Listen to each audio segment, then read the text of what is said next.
Hello అండి, అందరికీ నమస్తే. Welcome back to my channel. అందరు ఎలా ఉన్నారు? నేనైతే చాలా బాగున్నాను. నేను మీకు ఈ వీడియోలో ఎండు రొయ్యలు టమాటా కర్రీ ఎలా చేయాలో చూపిస్తాను. సో వీడియో చివరి వరకు స్కిప్ చేయకుండా చూడండి. నేనైతే కర్రీ ఇలా చేస్తాను. ఒకసారి మీకు నచ్చితే కూడా ట్రై చేయండి.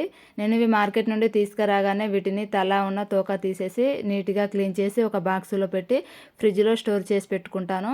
ఇలా చేసి పెట్టుకుంటే మనకి ఎప్పుడైనా కర్రీ చేసుకోవాలనుకుంటే తొందరగా చేసుకోవచ్చు. సో కర్రీ ప్రాసెస్ ఏంటో ఇప్పుడు చూసేద్దాం. ఫస్ట్ నేను ఒక 3-4 మీడియం సైజు టమాటాలను కట్ చేసుకున్నాను. అలాగే ఒక 5-6 పచ్చిమిర్చి, ఒక ఆనియన్ కట్ చేసి ఇలా పెట్టుకున్నాను. చూసారు కదా, ఇలా బాక్స్లో తీసి పెట్టుకుంటాను. ఇవి ఒక 100 గ్రామ్స్ వరకు ఉంటాయండి. వీటిని ఇప్పుడు కర్రీ చేస్తాను చూడండి. ఫస్ట్ మనం ఒక బౌల్ పెట్టుకొని అందులో కర్రీకి సరిపడా ఆయిల్ వేసుకోవాలి. ఆయిల్ కొద్దిగా వేడయ్యాక అందులో కొంచెం జీలకర్ర, ఆవాలు వేసుకోవాలి.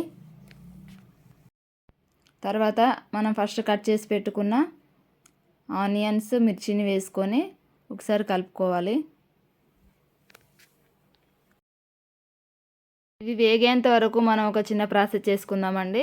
మనం ఇంకొక బర్నర్ మీద ఒక గిన్నె పెట్టుకొని అందులో కొన్ని వాటర్ పోసుకొని కొద్దిగా వేడి చేసుకోవాలి. ఆ గోరువెచ్చని వాటర్లో మనం ఈ రొయ్యలను వేసి ఒక 2 టైమ్స్ వాష్ చేయాలండి. అప్పుడు ఇసుకంతా పోతుంది.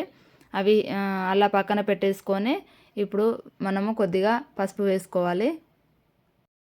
అలాగే కొంచెం అల్లం వెల్లుల్లి పేస్ట్ కూడా వేసుకోవాలి. వేసుకున్న తర్వాత ఒకసారి కలిపి మూత పెట్టుకోవాలి. తర్వాత మనం ఫస్ట్ కడిగి పెట్టుకున్న రొయ్యలను అందులో వేసి కలుపుకోవాలి. ఫస్ట్ రొయ్యలను వేసి వేపుకోవడం వలన ఆ స్మెల్ ఎక్కువగా రాకుండా ఉంటుంది. ఎందుకంటే రొయ్యలను అందరూ తినడం ఇష్టపడరు కాబట్టి ఫస్ట్ ఇందులో వేసి కొద్దిగా వేపుకోవాలి. అప్పుడు స్మెల్ అనేది ఎక్కువ రాకుండా ఉంటుంది. చూశారుగా, ఇలా 1 నిమిషం పాటు వేయించుకున్నాక మనము కట్ చేసి పెట్టుకున్న టమాటా ముక్కలను ఇందులో వేసి కలుపుకోవాలి. ఇలా కలుపుకున్న తర్వాత సిమ్లో పెట్టేసి మూత పెట్టాలి. మూత పెట్టి ఒక 2-3 నిమిషాలు ఉడకనివ్వాలి. టమాటా అప్పుడు బాగా ఉడుకుతుంది. అలా కాసేపు ఉడికిన తర్వాత మీకు రుచికి సరిపడా సాల్ట్ మరియు కారం వేసుకొని మళ్ళీ కలుపుకొని మూత పెట్టేసుకోవాలి. అలా సిమ్లో పెట్టేసి మళ్ళీ 3-5 మినిట్స్ ఉడకనివ్వాలి. చూశారు కదా, ఇలా ఉడికిన తర్వాత ఫైనల్లో కొద్దిగా ధనియాల పొడి మరియు గరం మసాలా పొడి వేసుకొని కొత్తిమీరతో గార్నిష్ చేసుకొని స్టవ్ ఆఫ్ చేసుకుంటే సరిపోతుందండి. ఎంతో టేస్టీగా ఉండే ఎండు రొయ్యలు టమాటా కర్రీ రెడీ.